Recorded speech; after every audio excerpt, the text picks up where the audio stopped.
नमस्कार। आर्यवर्त टाइम्स में आप सभी का स्वागत है।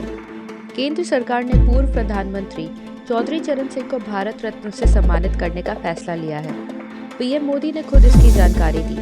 पीएम मोदी ने कहा कि हमारी सरकार का यह सौभाग्य है कि देश के पूर्व प्रधानमंत्री चौधरी चरण सिंह जी को भारत रत्न से सम्मानित किया जा रहा है। यह सम्मान देश के लिए उनके अतुलनीय योगदान को समर्पित है। चौधरी चरण सिंह का जन्म साल 1902 में उत्तर प्रदेश के मेरठ जिले के नूरपुर में एक मध्यम वर्गीय किसान परिवार में हुआ था। उन्होंने 1923 में विज्ञान से ग्रेजुएट होने के बाद 1925 में आगरा यूनिवर्सिटी से मास्टर्स की डिग्री ली। देश के दिग्गज नेता रहे चौधरी चरण सिंह ने लॉ की भी पढ़ाई की। लॉ की डिग्री लेने के बाद चौधरी चरण सिंह ने गाजियाबाद से अपने पेशे की शुरुआत की। वो साल 1929 में मेरठ आ गए और बाद में कांग्रेस में शामिल हो गए।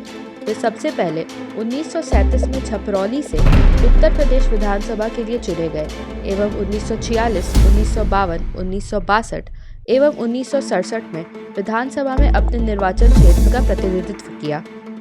चौधरी चरण सिंह 1946 में पंडित गोविंद वल्लभ पंत की सरकार में संसदीय सचिव बने और राजस्व, चिकित्सा और लोक स्वास्थ्य, न्याय, सूचना समेत कई विभागों में कार्य किया। जून 1951 में उन्हें राज्य के कैबिनेट मंत्री के रूप में नियुक्त किया गया। उन्हें न्याय और सूचना विभागों का प्रभार दिया गया। बाद में 1952 में वे डॉक्टर संपूर्णानंद के मंत्रिमंडल में राजस्व एवं कृषि मंत्री बने। अप्रैल 1959 में जब उन्होंने पद से इस्तीफा दिया, उस समय उन्होंने राजस्व एवं परिवहन विभाग का प्रभार संभाला हुआ था। चौधरी चरण सीवी गुप्ता के मंत्रालय में गृह एवं कृषि मंत्री थे।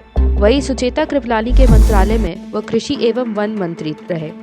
उन्होंने 1965 में कृषि विभाग छोड़ दिया एवं 1966 में स्थानीय स्वशासन विभाग का प्रभार संभाल लिया।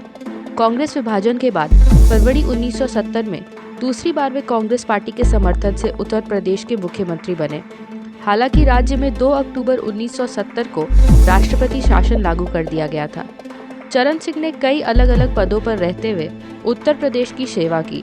उनकी ख्याति एक ऐसे कड़क नेता के तौर पर हो गई थी जो प्रशासन में अक्षमता, भाई भतीजावाद और भ्रष्टाचार को बिल्कुल बर्दाश्त नहीं करते थे।